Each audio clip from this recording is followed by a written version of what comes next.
केजरीवाल पर एक्शन को लेकर बीजेपी पर बरसे कांग्रेस नेता अधीर रंजन चौधरी। कहा यह तानाशाह का नया नजारा है, आजादी के बाद ये कभी नहीं हुआ। फर्जी मामले में सीएम को हिरासत में लिया गया है। ईडी ने रिमांड कॉपी में आम आदमी पार्टी पर उठाए सवाल। लिखा, आप पार्टी ने कंपनी की तरह किया है बिजनेस, पैसों के लिए शराब नीति में बदलाव किया, घोटाले से कमाए गए 45 करोड़ रुपए गोवा प्रचार में खर्च किए। अरविंद केजरीवाल की पत्नी सुनीता केजरीवाल ने सोशल मीडिया पर पोस्ट कर बीजेपी पर बोला हमला। लिखा, 3 बार चुने हुए सीएम की गिरफ्तारी जनता के साथ धोखा है, सत्ता के अहंकार में चूर होकर मोदी जी ने कराया है गिरफ्तार। केजरीवाल पर एक्शन को लेकर चुनाव आयोग से मिले इंडी गठबंधन के नेता। केजरीवाल के वकील अभिषेक मनु सिंघवी भी मौजूद रहे। कहा, केजरीवाल की गिरफ्तारी गैर कानूनी, चुनाव आयोग दखल दे। केजरीवाल रिमांड को लेकर सुनवाई के दौरान ईडी ने कोर्ट में जानकारी दी। कहा, कई मोबाइल फोन्स और इलेक्ट्रॉनिक सबूत मिटाए गए हैं, मनी ट्रेल रिकवरी करनी है, जांच कई परतों को लेकर करनी है, इसलिए पूछताछ करनी है। ईडी ने केजरीवाल को बताया घोटाले का सरगना। कहा, 100 करोड़ की मिली रिश्वत, 600 करोड़ से ज्यादा को हुआ मुनाफा। केजरीवाल ने पूछताछ में नहीं दी है सही जानकारी। राजधानी कोर्ट ने केजरीवाल के वकील अभिषेक मनु सिंघवी ने ईडी के एक्शन पर उठाए सवाल। कहा, सिर्फ बयानों के आधार पर केस बनाया गया है, छापेमारी में कुछ नहीं मिला। पार्टी के मुखिया को रिमांड पर भेजे जाने से आप कार्यकर्ताओं का हल्ला बोल। 26 मार्च को पीएम आवास के घेराव का ऐलान। आज दिल्ली में इंदिरा गांधी मेमोरियल पर प्रदर्शन किया। अरविंद केजरीवाल के घर के बाहर जुटे आप विधायक और पार्षद। पुलिस से हुई नोकझोंक। शहरी अब्रोई बोली, सीएम के परिवार से नहीं मिलने दे रही है पुलिस। बड़ी संख्या में पुलिस फोर्स तैनात। हरियाणा के कुरुक्षेत्र में भी आप कार्यकर्ताओं ने किया जोरदार प्रदर्शन। दिल्ली के सीएम अरविंद केजरीवाल पर एक्शन को लेकर जताया विरोध। पुलिस ने प्रदर्शनकारियों पर वाटर कैनन का इस्तेमाल किया। अरविंद केजरीवाल के खिलाफ दिल्ली हाई कोर्ट में जनहित याचिका। केजरीवाल को दिल्ली के सीएम पद से हटाने की मांग की गई। याचिकाकर्ता ने कहा, गिरफ्तारी के बाद केजरीवाल को दे देना चाहिए इस्तीफा। जनहित याचिका लगाने वाले के याचिकाकर्ता का तर्क। कहा, सीएम केजरीवाल ने गोपनीयता की शपथ ली है, जेल में फाइल मांगने से गोपनीयता भंग होने का खतरा, इसीलिए जेल से सरकार नहीं चला सकते सीएम। अरविंद केजरीवाल की गिरफ्तारी पर अखिलेश यादव का बयान। बोले, झूठे मुकदमे में लगाकर विपक्ष नेताओं को फंसाया जा रहा है। केजरीवाल पर एक्शन को लेकर बीजेपी पर बरसी महबूबा मुफ्ती। कहा, जो बीजेपी में नहीं जाता वो जेल जाता है। मनोज तिवारी का आप पर हमला। केजरीवाल ने दिल्ली को लूटा है, जेल से सरकार नहीं गैंग चलती है, आपने दिल्ली को 10 साल पीछे कर दिया। अरे भाई अरविंद केजरीवाल, जेल से गैंग चलाया जाता है, सरकार नहीं। तुम गैंग चलाने की तैयारी कर रहे हो। कांग्रेस नेता सचिन पायलट ने भी ईडी के एक्शन पर उठाए सवाल। कहा, चुनाव से ठीक पहले किसी भी सीएम पर ऐसा एक्शन गलत परंपरा। आप पार्षद सीबी यादव ने भी बीजेपी पर हमला किया। कहा, चुनावों के चलते ये सब हो रहा है, बीजेपी डरी हुई है। असम के सीएम हेमंत बिस्वा शर्मा का आप पर हमला। कहा, आपके शीर्ष नेता दिल्ली शराब घोटाले में डूबे, गुवाहाटी में आपके वरिष्ठ कार्यकर्ता बीजेपी से जुड़े रहे। मौलाना मुफ्ती शहाबुद्दीन रजवी बरेलवी की मुसलमानों से अपील। कहा, अरविंद केजरीवाल के समर्थन में हो रहे धरना प्रदर्शनों से दूर रहें, राजनीति और स्वार्थपरक प्रदर्शनों में शामिल न हों। नोएडा की सूरजपुर कोर्ट से जमानत मिलने के बाद भी कम नहीं हुई एल्विश यादव की मुश्किलें। जमानत के बाद अभी जेल में ही काटेंगे एल्विश यादव के दिन। गुरुग्राम में दर्ज यूट्यूबर के साथ मारपीट के मामले में अभी एल्विश यादव को जमानत मिली है। आज गुरुग्राम पुलिस एल्विश यादव को लेकर जाएगी अपने साथ। एल्विश यादव की होली भी जेल में ही मनेगी। होली की छुट्टी की वजह से 26 मार्च को एल्विश को मिल सकती है जमानत। पीएम मोदी भूटान के राजकीय दौरे पर। भूटान में पीएम मोदी का जोरदार स्वागत हुआ। एयरपोर्ट से थिम्पू तक रास्ते को भारत और भूटान के झंडों से सजाया गया। पीएम मोदी और भूटान नरेश जिग्मे खेसर नामग्याल वांगचुक से मुलाकात हुई। भूटान नरेश ने पीएम मोदी का भव्य स्वागत किया। भूटान के राजकीय दौरे पर पीएम मोदी। भूटान सरकार ने पीएम को दिया सर्वोच्च सम्मान। सर्वोच्च सम्मान पाने वाले पहले विदेशी नेता हैं पीएम मोदी। पीएम मोदी ने भूटान को 10,000 करोड़ की मदद का ऐलान। भूटान की राजधानी थिम्पू में पीएम मोदी ने संबोधन में कहा, आने वाले 5 सालों में हम दोनों देशों के बीच कनेक्टिविटी, ट्रेड, इंफ्रास्ट्रक्चर और एनर्जी सेक्टर में नई संभावनाओं पर काम करेंगे। भारत सरकार इस दिशा में 10,000 करोड़ का सहयोग करेगी।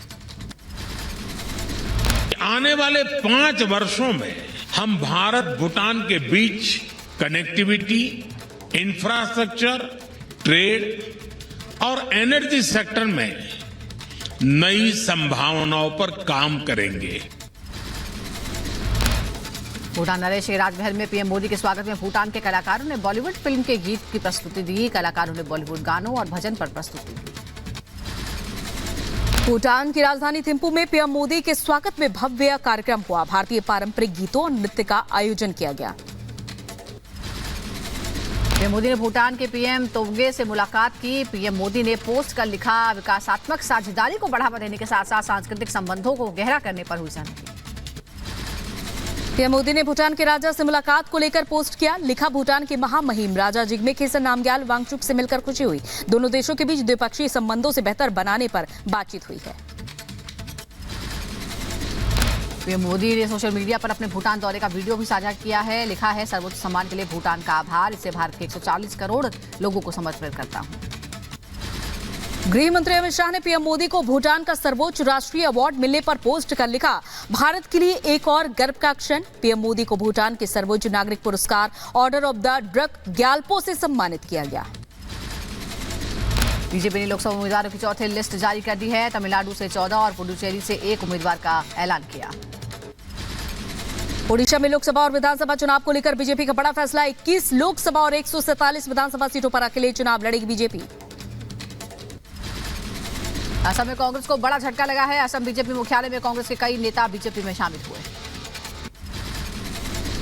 लोकसभा चुनाव से पहले सपा को लगा झटका। सपा और जनवादी सोशलिस्ट पार्टी का गठबंधन टूटा। घोसी से डॉक्टर संजय चौहान मांग रहे थे टिकट। घोसी से सपा ने राजीव राय को बनाया उम्मीदवार।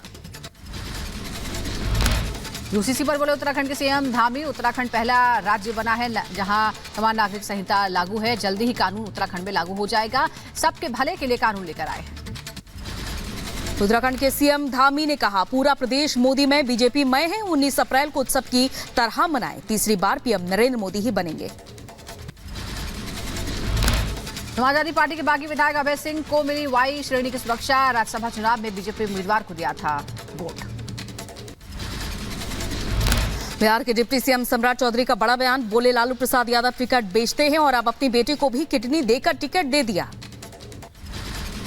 बिहार के डिप्टी सीएम सम्राट चौधरी के टिकट वाले बयान पर आरजेडी नेता शक्ति यादव का निशाना। बोले, सम्राट चौधरी के बयान का स्तर गिरता जा रहा है। झारखंड के पूर्व सीएम हेमंत सोरेन ने सुप्रीम कोर्ट में दाखिल की याचिका। सोरेन ने विधानसभा सत्र के दौरान रहने की मांग की। झारखंड हाईकोर्ट के फैसले को चुनौती दी। यूपी के सीएम योगी ने गोरखपुर मंदिर में दर्शन पूजन किए। सीएम योगी ने राष्ट्र संत ब्रह्मलीन महंत अवैधनाथ जी महाराज के समाधि स्थल पर पुष्पांजलि अर्पित की। गैंगस्टर प्रसाद पुजारी को लाया गया मुंबई। मुंबई क्राइम ब्रांच के अधिकारी पुजारी को चीन से लाए हैं। बहराइच में पुरानी रंजिश को लेकर युवक पर धारदार हथियार से हमला हुआ। हमले में गंभीर हुआ युवक। पुलिस ने मामला दर्ज करके जांच शुरू की। मुरादाबाद में पुलिस प्रशासन ने अवैध शराब के अड्डों पर मारा छापा। छापेमारी में पुलिस ने हजारों लीटर देसी शराब और लहन नष्ट किया। यूपी के बहराइच में 12 साल के बच्चे ने फांसी लगाकर आत्महत्या कर ली। जिस समय बच्चे ने फांसी लगाई उस समय घर पर 6 साल की मासूम भी थी। यूपी के बुलंदशहर में प्रशासन की बड़ी कार्रवाई। गैंगस्टर अब्दुल रशीद की 70 लाख की चल अचल संपत्ति को कुर्क किया गया। डीएम सीपी सिंह के आदेश पर कार्रवाई की गई। यूपी के मथुरा में लूट की घटना से हड़कंप मच गया। 3 हथियारबंद बदमाशों ने 18 लाख रुपए ज्वेलरी लूट ली। 2.5 लाख से ज्यादा का कैश भी बरामद किया गया। यूपी के बदायूं में हत्या के 2 आरोपी चढ़े पुलिस के हत्थे। पुलिस ने आरोपियों से शुरू की पूछताछ। यूपी के मैनपुरी में भाई ने भाई की हत्या कर दी। आरोपी ने ट्रैक्टर से कुचलकर भाई की हत्या की। हत्या के बाद शव को जलाया। एटा में दबंगों ने 2 लोगों पर तलवार से बेरहमी से हमला किया। दोनों की हालत गंभीर। आरोपी मौके से फरार। पुलिस जांच में जुटी। अम्बेडकर नगर में प्रेमिका से मिलने गए प्रेमी की हत्या। घटना में शामिल आरोपी को पुलिस ने किया गिरफ्तार। मामले की जांच जारी। यूपी के अम्बेडकर नगर में पुलिस को बड़ी सफलता हाथ लगी। हत्या के आरोपी को पुलिस ने गिरफ्तार किया। लंबे समय से पुलिस कर रही थी आरोपी की तलाश। यूपी के फिरोजाबाद में अचानक हार्ट अटैक आने से एक युवक की मौत हो गई। हार्ट अटैक की घटना सीसीटीवी में कैद। यूपी के लखीमपुर खीरी में पुलिस के हाथ लगे गौ हत्या करने वाले 3 आरोपियों से पुलिस ने तमंचा बरामद किया। मध्य प्रदेश के दमोह में खेत में बुजुर्ग महिला का शव मिलने से हड़कंप मच गया। शव के सिर पर गंभीर चोट के निशान मिले। यूपी के कुशीनगर में नकली फैक्ट्री चलाने वाले गिरोह का भंडाफोड़ हुआ। पुलिस ने नकली फैक्ट्री के 3 आरोपियों को गिरफ्तार किया। यूपी के लखीमपुर खीरी में पुलिस की टीम पर हमला, फरार आरोपी को पकड़ने गई पुलिस टीम पर किया गया हमला। यूपी के मुजफ्फरनगर में पुलिस ने गैंगस्टर पर बड़ी कार्रवाई की। आरोपी के मकान को सील किया। गैंगस्टर की धारा 14A के तहत कार्रवाई की गई। बिहार के सीतामढ़ी में युवक की गोली मारकर हत्या, युवक पर फायरिंग के साथ चाकू से भी हमला किया गया। आरोपियों ने हत्या के बाद शव को सड़क किनारे फेंक दिया। यूपी के मुजफ्फरनगर में अवैध खनन पर प्रशासन की बड़ी कार्रवाई। अवैध खनन को लेकर प्रशासन ने 11 डंपरों को सीज किया। इलाके में हड़कंप मचा। यूपी के मुजफ्फरनगर में पुलिस को मिली बड़ी कामयाबी। 1000 का इनामी गैंगस्टर पुलिस ने गिरफ्तार किया है। लंबे समय से पुलिस को उसकी तलाश थी। एटा में देखने को मिला तेज रफ्तार का कहर। अनियंत्रित मैक्स पिकअप ने कई वाहनों को रौंदा। 2 बच्चों सहित 6 लोग घायल हुए। मध्य प्रदेश के नर्मदापुरम गेहूं खेत में लगी भीषण आग। आग की चपेट में आने से 25 एकड़ फसल जलकर खाक हो गई। करीब 15 लाख रुपए का बताया जा रहा है नुकसान। यूपी के मुरादाबाद में हाई टेंशन लाइन में फॉल्ट होने से घर में आग लगी। धमाके का वीडियो सोशल मीडिया पर वायरल हुआ। आगजनी में घर में रखा सामान भी जलकर खाक हुआ। गौशाला में आज फिर शुरू होगा एसआई का सर्वे। पहले चरण का सर्वे का काम पूरा हुआ। अब आज से दूसरे चरण का सर्वे होगा। धार में भोजशाला में पुरातत्व टीम के सर्वे करने के बाद अदा की गई नमाज। सर्वे के बाद भारी संख्या में मुस्लिम समाज के लोगों ने नमाज अदा की। यूपी के जौनपुर में चुनाव आयोग ने अभियान चलाकर वाहनों पर कार्रवाई की है। आयोग की टीम ने बिजली विभाग की गाड़ी से 11 लाख रुपए का कैश बरामद किया।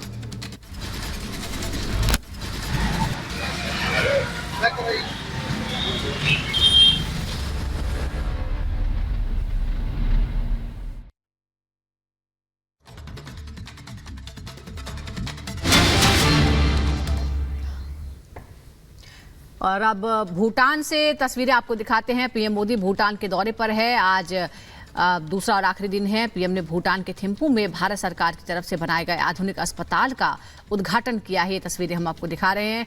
भारत के सहयोग से ये अस्पताल बनाया गया है। थिम्पू भूटान से हम तस्वीरें दिखा रहे हैं, जिसका उद्घाटन प्रधानमंत्री मोदी ने किया। 2 दिनों की यात्रा पर हैं प्रधानमंत्री मोदी को। इस दौरान भूटान का सर्वोच्च नागरिक सम्मान भी दिया गया है। और एक बार फिर भारत ने भूटान की मदद के लिए, वहां पर विकास कार्यों के लिए 10,000 करोड़ की मदद देने का ऐलान किया है। तो तस्वीरें आप देख पा रहे हैं। पीएम नरेंद्र मोदी का आज ये भूटान का दूसरा दिन है दौरे का।